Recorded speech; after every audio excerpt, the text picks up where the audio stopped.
Para estudar as características resistentes dos materiais empréganse prensas que son capaces de estiralos ou comprimilos.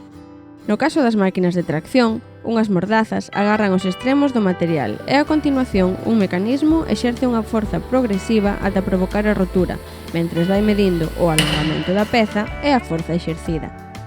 As máquinas de compresión son capaces de facer forza no sentido contrario e colocando un material entre dúas placas planas no canto das mordazas, esmagalo ata provocar de novo a súa rotura.